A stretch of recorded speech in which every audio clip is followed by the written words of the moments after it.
Awalnya dulu saya sebenarnya beraktivitas di dunia properti.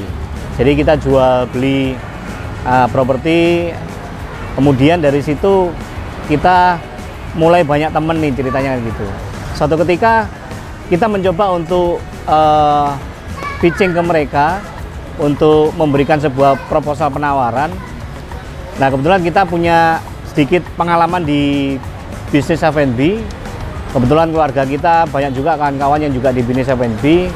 Kita coba tawarkan proposal itu ke kawan-kawan saya.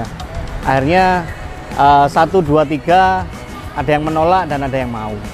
Sehingga kemudian untuk lokasi yang Margaretjo ini kebetulan kita diterima dan kita berdiri sekitar tahun 2019 bulan November, running sampai hari ini. Kalau kita bicara inspirasi, sebenarnya kita mencari sebuah tempat yang memang kita pinginnya agak besar. Salah satu inspirasi kita adalah kita ingin menggabungkan kawan-kawan yang memiliki banyak sekali potensi-potensi begitu. Nah, di satu sisi saya dulu awalnya juga merasa seperti itu. Kita tidak punya sebuah lingkaran yang kemudian kita nggak ngerti caranya mengoptimasi potensi saya bagaimana. Nah, harapan saya adalah dengan sebuah tempat yang besar ini, banyak teman-teman yang dari berbagai macam komunitas bisa bersosialisasi gitu kan, dan kemudian ada sesuatu yang kemudian bisa dibagikan dan kemudian harapan kita adalah bisa berkolaborasi. Kenapa? Karena konsep kita memang di sini kalau kita bicara Kopi Sai, ini adalah sebuah konsep cafe resto. Satu sisi ada minuman, makanan snack, dan kemudian makanan berat juga ada, sehingga sebagai teman untuk kita bisa lebih bersosialisasi dengan banyak kawan. Ya, kita ingin menciptakan sebuah ruang yang itu lagi untuk berinteraksi, untuk bersosialisasi gitu kan. Nah, pengennya sih kita agak sesuatu hal yang istilahnya casual gitu ya, tidak terlalu formal, kita bisa santai dengan situasi yang agak terbuka gitu kan.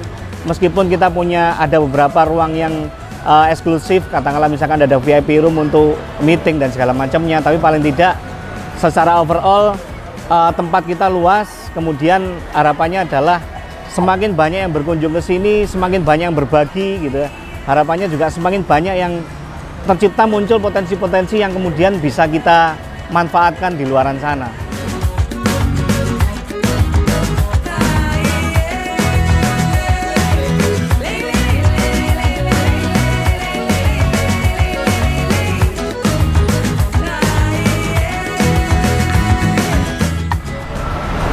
Nama Kopi Sai sebenarnya berawal dari kita punya badan usaha namanya Sinergi Akar Emas, atau kita singkat SAE, ya kan. Kemudian karena memang ini secara konsep tadi kita pikir bahwa kita bikin cafe resto, kemudian kita ambil nama yang paling simpel adalah orang secara mindset paling gampang itu adalah kopi yang paling masuk, ya kan. Sehingga kopi kita gabungkan dengan SAE, sesimpel itu saja.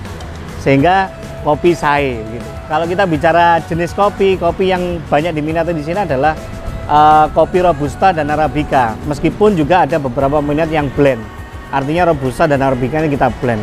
Dan kalau misalkan kopi laku jual tinggi di sini kita ada kopi tubruk hitam, berikut sama kita punya signatur yaitu adalah kopi susu aren atau kopi Sai gitu.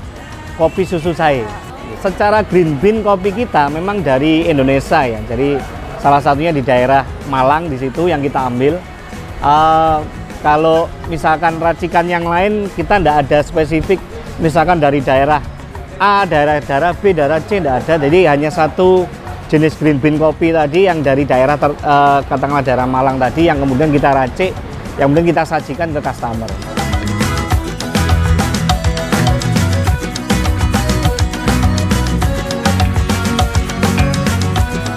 Bicara Kopi Sai, secara target market kita disegmentasi usia 25 tahun ke atas. Nah, sehingga kalau kenapa? Kalau daya belinya itu kurang lebih sekitar 50.000 ke atas. Jadi mereka yang cukup konsisten ada di level itu, salah satu penunjangnya adalah karena mereka paling tidak sudah memiliki aktivitas pekerjaan tertentu gitu kan, sehingga untuk daya belinya masih bisa terjaga. Jangan pernah membatasi kalau kita bicara tips and trick ya. Jangan pernah membatasi bahwa kita bergaul dengan siapapun.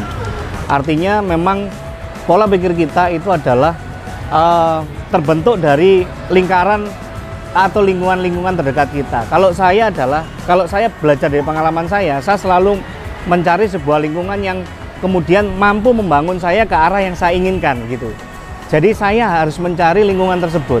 Kalau teman-teman masih pengen berada di dunia F&B, artinya cari lingkaran atau lingkungan yang kira-kira mengarah ke tujuannya teman-teman. Katakanlah dalam hal ini F&B. Ya cari, kita harus bergaul dengan mereka yang memang memiliki kompetensi di bidang F&B.